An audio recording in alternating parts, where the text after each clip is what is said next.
It was a highly anticipated judgment. But now ask Christ him for free today. Feeling great, overwhelming, excited like everyone else. How the Court of Appeal would rule 6 years to the day since dancehall artiste Vybz Kartel and his 3 co-accused were sentenced to life in prison for the 2011 murder of Clive Lizard Williams. Certain things actually bigger than we, so I have to allow that. You understand? The law you do them have to deal with. But honestly, from my heart right there, so, road. Every man deserves a second chance. Free world boss. In Kingston, one of Kartel's attorneys sat behind her desk awaiting a call from the appeal court for the judgment via conferencing. Renita Roberts, the Queen's Counsel, representing Mr. Palmer. Elsewhere in Kingston, another of Kartel's attorneys, Tom Tavares Finson, was also by his phone, and so too Bert Samuels, the attorney for co-convict Shawn Storm Campbell. The Registrar of the Court of Appeal, she's going to call all the respective appellants' attorneys, so there'll be 4 calls made. They're going to task into the single judge who will give the judgment. There are 3 judges on this appeal, but 1 will be given the judgment. The judgment in its entirety will be, we suspect, like literally hundreds of pages. That is why we're just going to get a summary. Meanwhile, in Kartel's hometown of Waterford in Portmore St. Catherine, anxiety. But me know what you not try to say, queen already, and it's try this already. Don't try over there, sir. Don't try over there, sir. And over there, sir, that try. Oh, that's all. Jamaica justice system try. But appeal court president Dennis Morrison would sink their spirits, rejecting the appeal by Kartel, Shawn Storm, Kahira Jones, and Andre St. John. The result of the appeal is as follows. Appeal of Mr. Campbell, Palmer, Jones, and St. John against their respective convictions are all dismissed, and the conviction is now affirmed.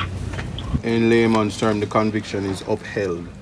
They have lost their appeal to the Jamaican Court of Appeal. All 4 have lost their appeals to the Jamaican Court of Appeal. Personally and professionally, I can tell you, my view, I was not in the trial. Remember that, I did not do the trial, it was Mr. Finson. But when I read the transcripts, which were 10 volumes, it was my view that he did not get a fair trial. So we are confident in that, and we will be pursuing that. We're very sad. We're being honest about this. We're disappointed. We felt that, after 10 grounds of appeal, that we were at least going to succeed on most of them. But we'll rise again. This happens to any fighter. We're just taking deep breaths now, and we will rise again. Them find a body, them don't find a body. Them need to let go the man. It's a reminder of the day when we got sentenced. The place was hard.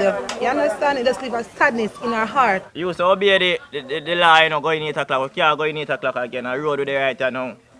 24-hour service, we are running on the streets. Attorney Tom Tavares Finson was also hopeful. We are confident that once we go to the Privy Council, we will get justice in this matter.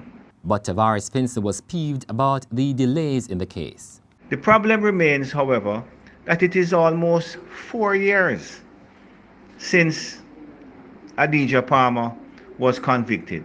So it has taken 4 years for his appeal to be heard and judgment handed down.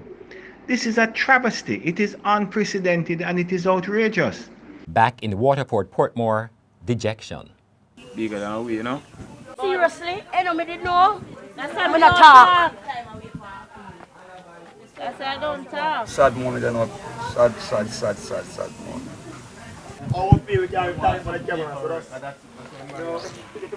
Damian Mitchell for the Gleaner Online.